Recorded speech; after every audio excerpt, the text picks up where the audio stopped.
Thank you. Now, my name is Datin Sibamani Rasia.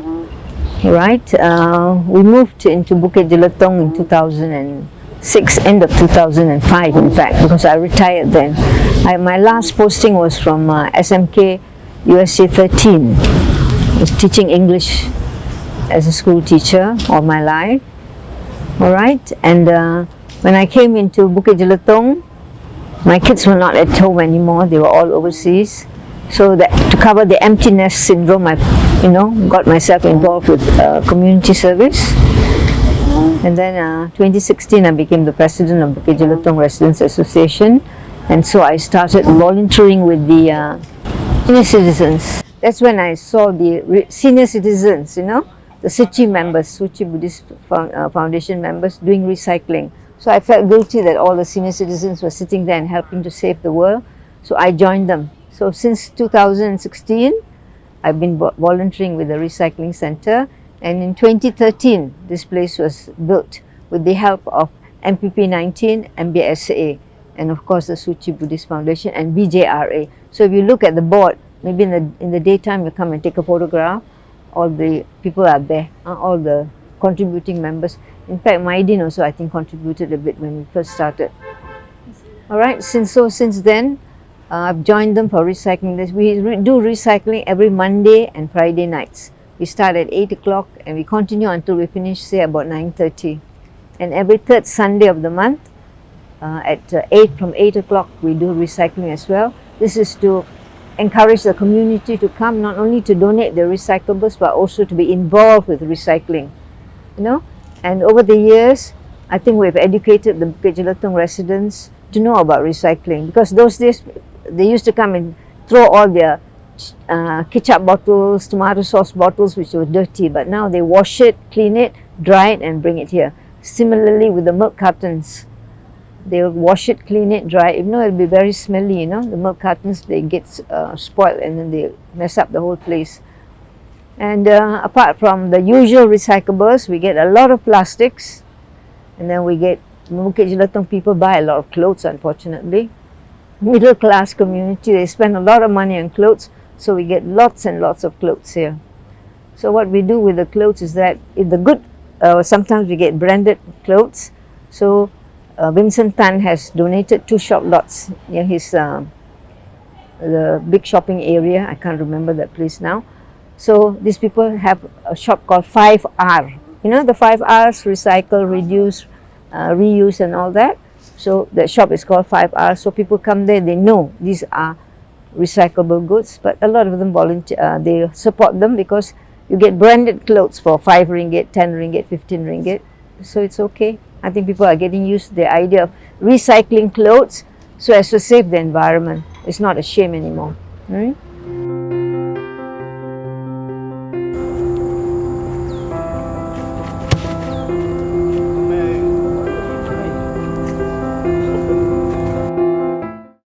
Now, when Bukit Jelutung was first opened, that time was Tan Sri Khalid Ibrahim. He said, he and that time Menteri Besar, Yang Hormat, you all know Muhammad Taib, isn't it? He was Menteri Besar at that time. So they said there are no free golf courses in Malaysia at that time in Selangor. Everything was, you pay, you have to be a member to go and play golf. So they decided to have 2 public golf courses. So one is in Bukit Jelutung, 69 acres, and the other one was Montres. And we had this MBSA draft plan to 2035. We were not aware, but somebody in Montres, one of their residents who was politically aware, socially aware, economically aware, he had been reading up. So he found that there was something about Montres being changed into a high-rise building, the golf course. So they came to us, I think 5 members from there came to join us at the BJRA meeting, and they appealed for our help to publicize and to protest against it. So we had a big rally, and then we went to Montres, we went to MBSA and tried to get it done. So I think from high-rise, I think they did it to, just residential, not high-rise buildings. At that time, unfortunately, we were not aware that Bukit Jelutung, our golf course, also would be changed into a residential area.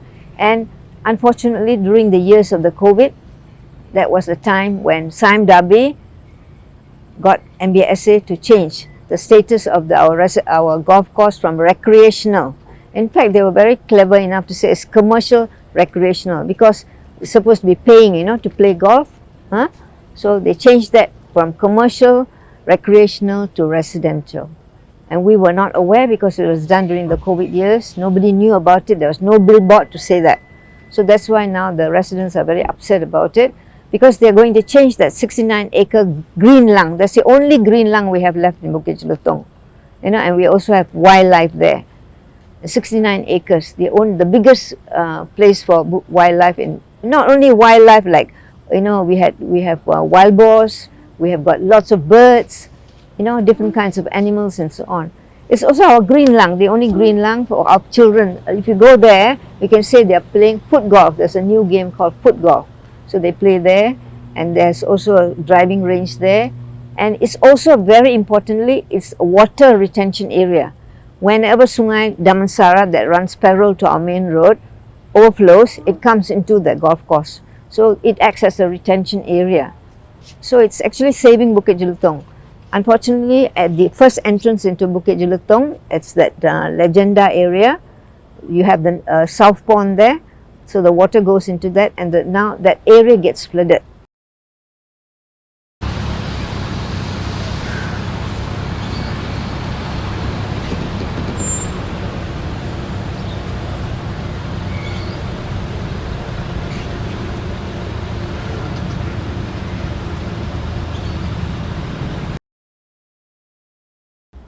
So Sime Darby has to do something about that flooding. Every time it rains, that area gets, the first entrance to Bukit Jelutung, it gets flooded.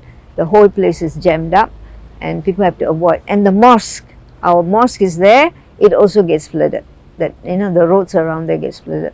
So Sime Darby has been promising to build some, drainage areas and so on. But it's going to get silted. They're not going to take care, and the whole problem will be there. It will not go away. So that's why the residents are very upset about it. We say we want this green lung. We don't want the 400. They're going to replace the green lung with 425 units of houses. So I think it's not fair at all, because a lot of us bought this place because it was part of the green area for Bukit Jelutung.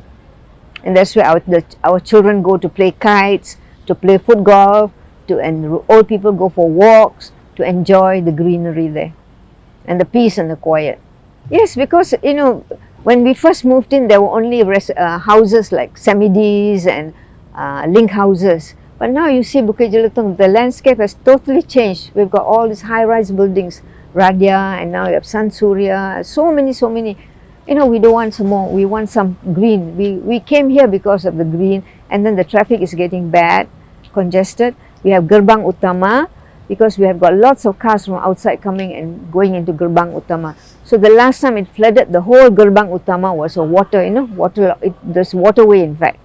So we hope the government, the state government, Selangor state government, and our MPP 19 is very supportive of us, because our councillor Tunku, he also lives in Bukit Jelutung. He also doesn't want all these things happening.